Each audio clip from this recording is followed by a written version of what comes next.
Good morning, students.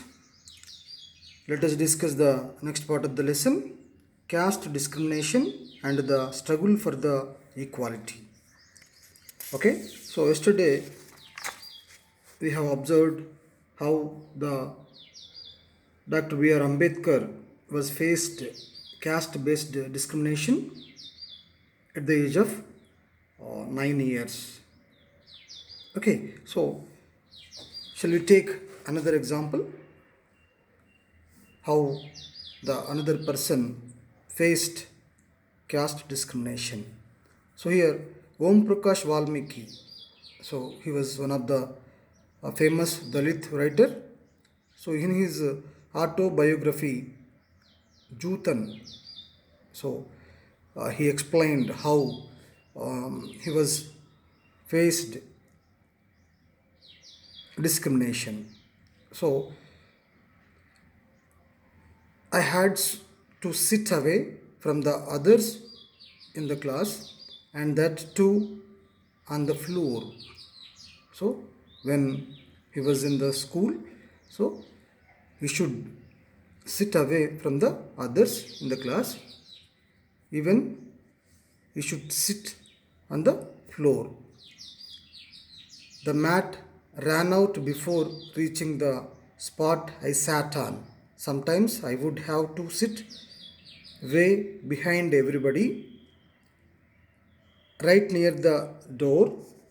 Sometimes they would beat me without any reason.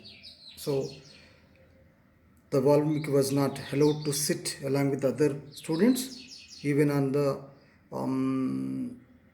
bench. Okay, he sat on the floor, sometimes outside the classroom also. When he was in class 4th, the headmaster asked Om Prakash to sweep the school and the playground. So actually, who should sweep the ground and classrooms? Only sweepers or IMS. But headmaster asked him to sweep the school and playground. So he writes, the playground was way larger than my small physique could handle, and in cleaning it, my back began to ache. My face was covered with dust. Dust had gone inside my mouth. The other children in my class were studying and I was sweeping. So, at the time of, at the age of 4th class, so he was cleaned the playground and other area in the school that was very large. Okay, so remaining students were sat in the class and studying. Okay, the headmaster was sitting in his room and watching me. I was not even allowed to get a drink of water. I swept the whole day. From the doors and windows of the schoolrooms, the eyes of the teachers and the boys saw this spectacle. Om Prakash was made to sweep the school and the playground for the next couple of days, and this only came to an end when his father, who happened to be passing by, saw his son sweeping. So not only one day, so that work it was done more days, couple of days.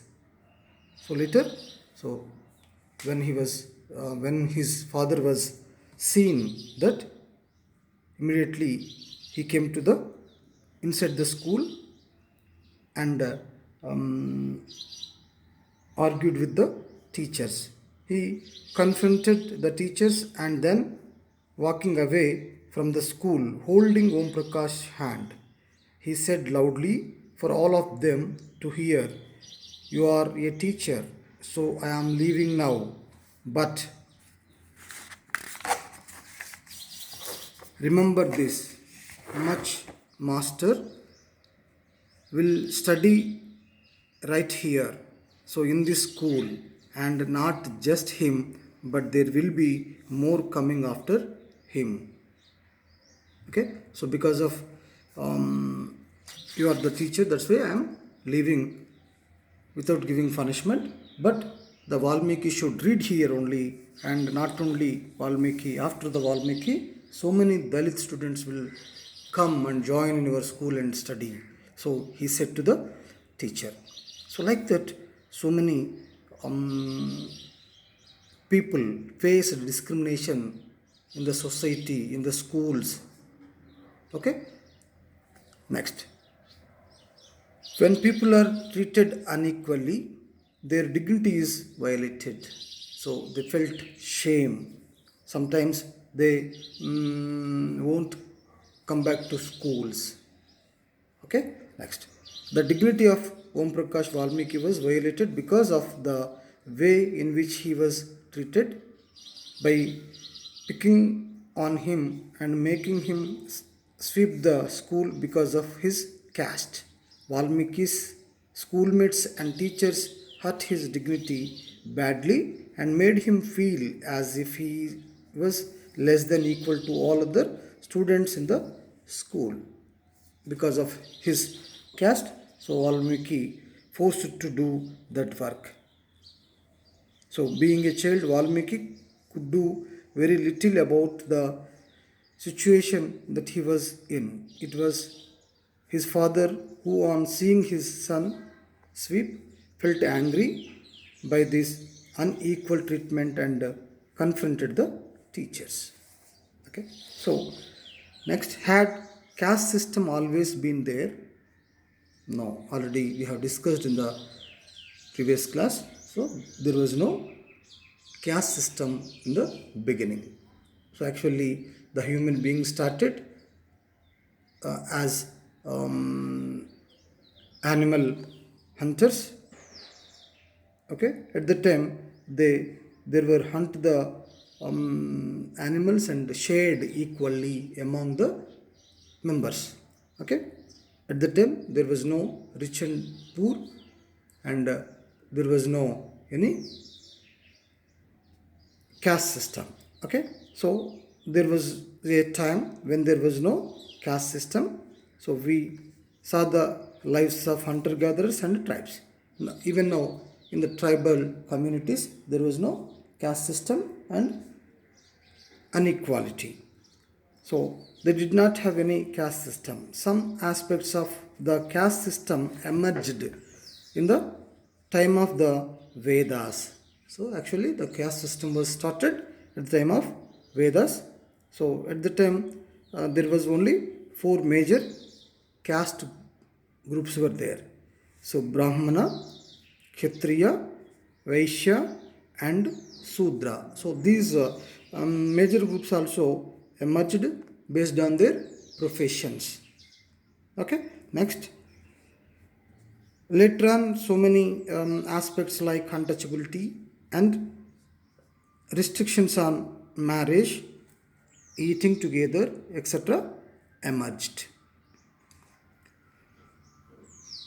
So it was said that the lower caste should serve and obey the higher caste. So who were placed in the top of the place, so they thought that those were the superiors. So these people, Sudra people, should serve and obey the higher caste orders.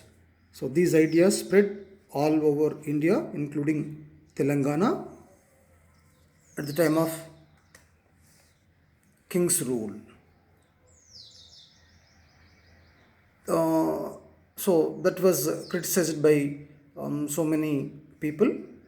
So thinkers like Buddha, Mahavira, Ramanuja, Basava, Kabir, Vemana, already you know some people out of this, Vemana and Buddha, Mahavira, okay, so etc.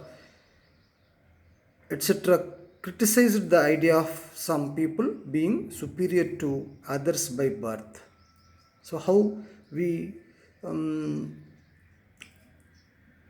treated them belongs to either one caste, so they get their caste by birth. Okay, they felt that all people, irrespective of their birth or profession, can perform good deeds and attain salvation. Next, striving for equality. So our leaders at the time of national movement, they fought against the Britishers for freedom. So not only for the freedom, they fought for the equal treatment among the people also. Okay, next, Dalits, women, tribals and peasants fought against the inequalities they experienced in their lives. Even peasants fought against the jamindaris. Why? Because jamindars treated unequal. Okay, women fought for equality, tribals fought for equality, even Dalits also fought for equality at the time of national movement. In the 19th and 20th centuries, so in modern days, so many social reformers, several social reformers fought to create a new social system based on freedom, equality, brotherhood, human dignity and economic justice. So many social reformers, so who are called social reformers, who are thinking to change the society. Those are called social reformers, who want to remove the inequalities in the society. So those are called social reformers. So fought for against the social differences. Okay, so they want to create a new social system based on freedom, equality, brotherhood, human dignity and economic justice. So they include, so who are those? Those are Jyotirao Govindarao Phule, Savitribai Phule, Periyar E.V. Ramaswamy Nair, Sri Narayana Guru and Ayan-Kali. So these are the social reformers who fought against the inequalities. So during the colonial period in the Telangana region too, social mobilization emerged. Some of the important people involved in it were P. Venkataswamy, Ishwari Bai, T. N. Sadalakshmi, C. S. Ethirajan, Arige Ramaswamy, M. Venkataswamy, B. S. Venkatrao, etc. So in Telangana, some social reformers fought against the inequalities. Okay, so out of these, so shall we discuss about the B.S. Venkatrao? So how he fought against the inequalities. So B.S. Venkatrao, so he Battula Venkatrao was born in Gasmandi, Hyderabad. He was popularly known as Rao Sahib. His father, Battula Sayana, was a domestic servant of the Europeans. So what is the meaning of domestic servant? So he was worked in the homes of the European people at the time of British time. B.S. Venkatrao studied up to 9th class and was well versed in English, Urdu, Persian and Marathi apart from Telugu. So in the beginning he was worked as a sculptor in Pune before joining the Public Works Department of the Nizam's government. So at the time, our Telangana and some parts of Andhra and Karnataka and Tamil Nadu under the rule of Nizam. So these areas were not ruled by Britishers directly. With the help of Nizam, they were ruled. So he rose to a very high position in the government of the Nizam prior to independence. So he was also belongs to Dalit caste. So having experienced untouchability and its impact on the suppressed classes, he was determined to eradicate it. So to eradicate the untouchability, so he was started Adi Dravida Sangam was uh, established in 1922 with the help of some other people like M. Govindarajulu and M. Venkataswamy. So the main objective of this Sangam was so abolition of Devadasi system and bringing unity among the Dalits. So after some days later, they formed the Adi Hindu Mahasabha in April 1927.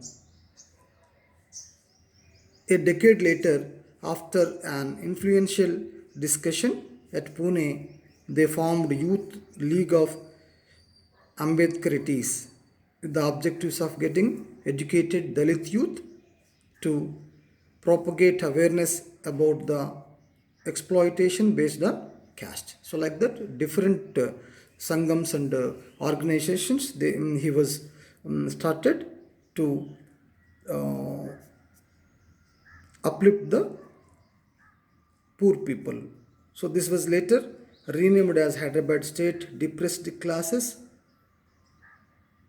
Associations. So the leaders of the organizations went from place to place and organized meetings among the people to make them aware of caste oppression, the movements taking place in the country for the emancipation of the Dalit caste and the need to organize and defend themselves. So they try to educate these people by conducting meetings in different places. Okay, so they constructed houses and a library in the Gasmandi area and named it Adi Nagar.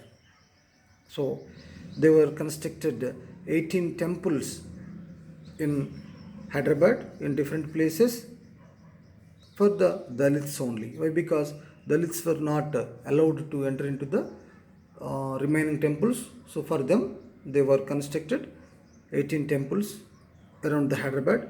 So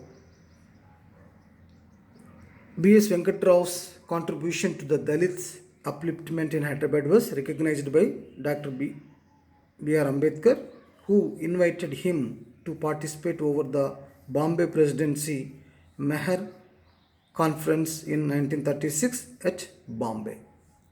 So B.R. Venkatrao, B.S. Venkatrao belonged to Hyderabad. So the Ambedkar was belonged to Bombay, but he served to whole India. So he was the B.S. Venkatrao was invited by Ambedkar to preside over the Bombay Presidency Meher Conference in 1936 at Bombay. In that meeting, more than 10,000 people were attended. Okay, next. On 1st April 1947, the Hyderabad Assembly debated on the resolution moved by Palayam Pillai recommending to the President in Council for a grant of 20 lakh rupees for the upliftment of suppressed classes of the state. So that Palayam Pillai was demanded to create a fund, 25 lakhs rupees fund as grant, okay, for upliftment of the suppressed classes of the state. But Venkateswamy asked to increase that fund to 1 crore. The House agreed that and recommendations sent to the Prime Minister for grant of 1 crore to the fund. So accordingly, the Nizam constituted the depressed classes welfare fund and sanctioned 1 crore rupees for the same. The Nizam honored him by awarding the title of Khusru-e Deccan. So even the B.S. Venkateswamy was elected to the Rajya Sabha by the State Legislative Assembly after 1952. So here, like B.S. Venkateswamy, so many people were fought, sacrificed their life for the Dalits, to uplift the Dalits, to bring the equality among the people. Okay, next. Equality after independence. So, after long struggle, we got the independence. How the independent country did to remove the inequalities between the people, we'll discuss. So, when India became a free nation in 1947, so even our leaders also think about the differences in between the people. So the people who wrote the Constitution of India, so a document that laid out the rules by which the nation would function. So at the time of preparing Constitution, so they tried to give more importance to the Dalit people, and they made different laws to remove the inequalities between the people. Okay, even B.R. Ambedkar had also fought for the rights of the Dalits. Okay, so they made some laws in the constitution. So India, the leaders also gave more importance to bring the equality between the people. So based on that, everyone has equal rights and opportunities. So untouchability is seen as a crime and has been legally abolished by the law. So people are free to choose the kind of work they wish to do. So government jobs are open to all. In addition, the constitution also placed responsibility on the government to take specific steps to realize this right to equality for poor and other such marginal communities. So to achieve that, the government, the two ways in which the government has tried to implement the equality, that is guaranteed in the constitution, is through laws and through government programs or schemes to help the disadvantaged communities. First of all, they prepared laws against the untouchability and inequalities, and later they tried to help the people through different schemes. Okay, they introduced reservations and different schemes to help the poor people. Okay, there are several laws in India that protect every person's right to be treated equally. In addition to laws, the government has also set up several schemes to improve the lives of communities and individuals who have been treated unequally for several centuries. Okay, so one of the steps taken by the government includes the midday meal scheme. So by seeing, it is very small thing, but the impact of midday meal is more. Okay, so this refers to the program introduced in all government elementary schools to provide wholesome cooked lunch to all the children. So especially in the government schools, this scheme is there. So every day they provide lunch. So even nowadays they are introducing breakfast also for higher classes. They are providing snacks in the evening in the study hours. Okay. So in the beginning they started only midday meals. So that was started in Tamil Nadu, first time in India. Late in the year 2001. Later, the Supreme Court insisted all the state governments to start the program in their schools. So the program has many positive effects. So these include that fact that more poor children have begun attending schools. So for midday meals, so people started attending the schools. So before that, children went for lunch and they never returned to schools.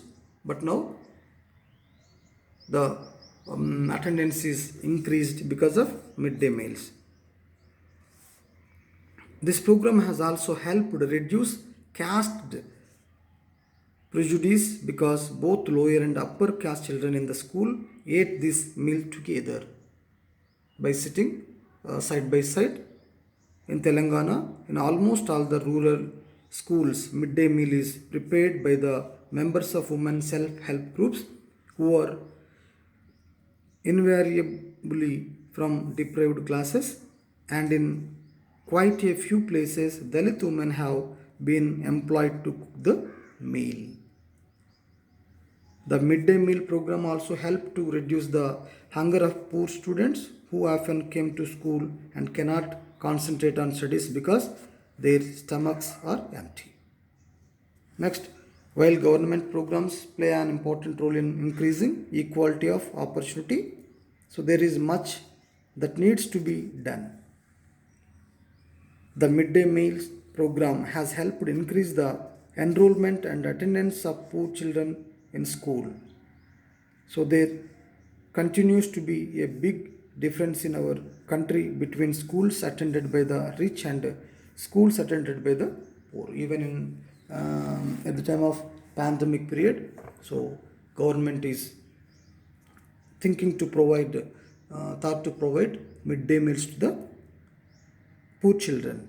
So even today, there are several schools in the country in which Dalit children like Om Prakash Valmiki are discriminated against and treated unequally, especially in rural areas. So this type of practice we can observe.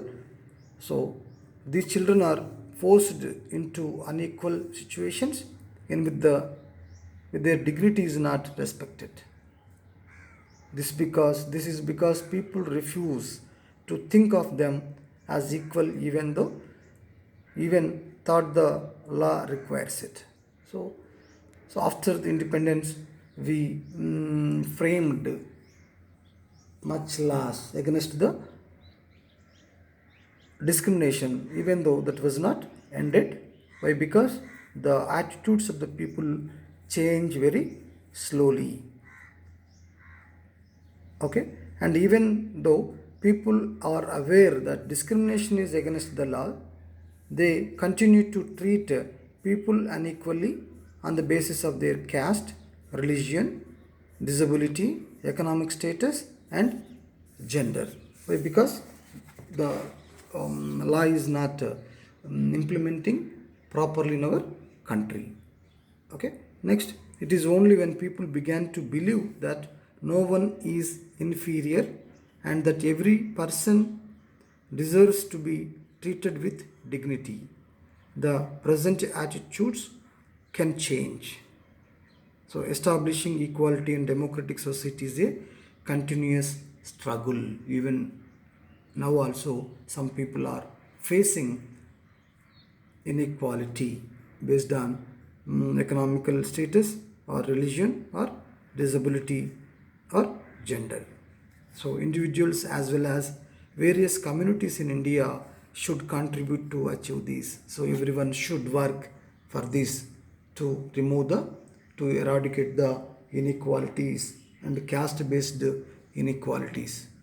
Okay, so like that, so many famous people also faced inequalities in our society. Understood? So with this lesson is completed, so prepare your own notes and send to me. Thank you.